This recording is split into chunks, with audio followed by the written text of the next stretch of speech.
राज हत्याकांड पर सोनम के भाई का बयान। सोनम का भाई गोविंद बहन से चाहता है मिलना। मुलाकात के लिए मेघालय पुलिस से मांगा इस समय। हमने सोनम के लिए कोई वकील नहीं किया है। मुझे जानना है कि हत्या के पीछे का राज क्या है। दुनिया भी जानना चाह रही है, मैं भी जानना चाहता हूँ। आखिर ये प्लान कैसे हुआ, क्यों मारा, कैसे मारा। राज सोनम के रिश्ते से भाई का भी इनकार सामने आया है। तो पूरा परिवार जो है अब एक सुर में बोलता हुआ नजर आ रहा है और पारिवारिक डिस्प्यूट जो है अब इस पूरे मामले में साफ तौर पर दिखाई दे रहे हैं। जबकि कुछ दिन पहले तक दोनों के परिवार जो हैं वो एक दिख रहे थे। गोविंद को आपने देखा होगा, राजा की मां से रोते बिलखते वो मिलने के लिए पहुंचा था, माफ़ी भी मांगी थी, ये भी कहा था कि मैं राजा की तरफ से केस लड़ूंगा। लेकिन अब चीज़ें कुछ बदली नज़र आ रही हैं। आशीष हमारे साथ लगातार जुड़े हुए हैं। आशीष, क्या माना जाए कि अब दोनों परिवारों के बीच जो है खटास बढ़ी है थोड़ी? अभी तक जो एक जगह दिख रहे थे और इस पूरे मामले में एक सुर में बोल रहे थे, ये खटास बढ़ गई है और केवल ज्वेलरी का मैटर है या फिर जो और तरह की बातें कही गई, अंधविश्वास की बात कही गई, या फिर ये भी कहा गया कि हो सकता है कि राज के बारे में सोनम के माता पिता को पता हो। इस तरह की जो बातें निकलकर सामने आ रही थी, उस वजह से खटास बढ़ गई है दोनों परिवारों में।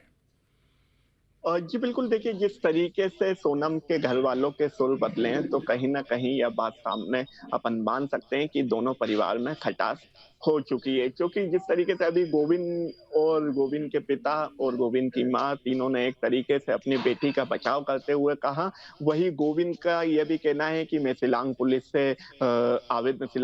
को आवेदन लिखूँगा, उसके बाद उनसे परमिशन भी लूँगा और वहाँ अपनी बहन से मिलने भी जाऊँगा। आखिर क्या वजह रही जो उसने इतनी बड़ी घटना को अंजाम दिया भी नहीं दिया, ये मैं नहीं जानना चाहता, ये पूरी जनता जानना चाहती है, उसको लेकर मैं एक बार सोनम से ज़रूर मिलूँगा।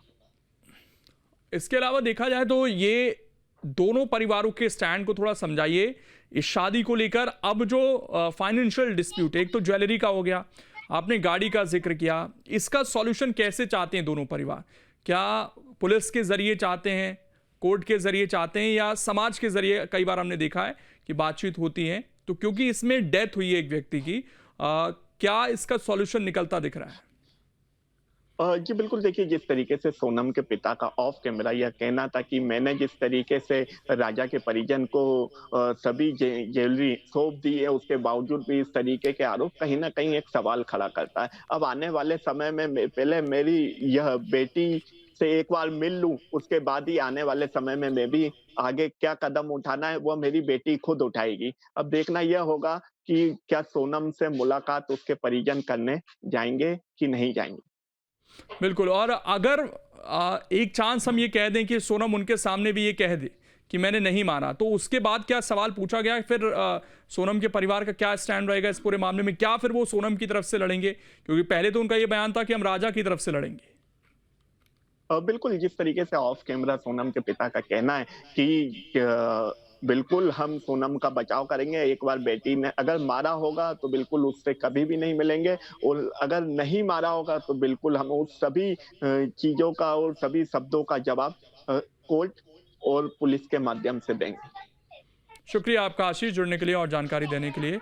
तो साफ तौर पर कहना है परिवार वालों का कि हम सोनम से मुलाकात करना चाहते हैं और उसके बाद ही जो है इस पूरे मामले में फैसला लिया जाएगा। हालांकि परिवार के सुर अब पूरी तरीके से बदल चुके हैं और परिवार का ये कहना है कि हो सकता है कि इसमें सोनम को घसीटा गया हो और राज और सोनम की कोई तुलना नहीं है आपस में, ये भी परिवार वालों की तरफ से कहा गया है। और ऐसे में वो अब सोनम से मुलाकात करना चाहते हैं।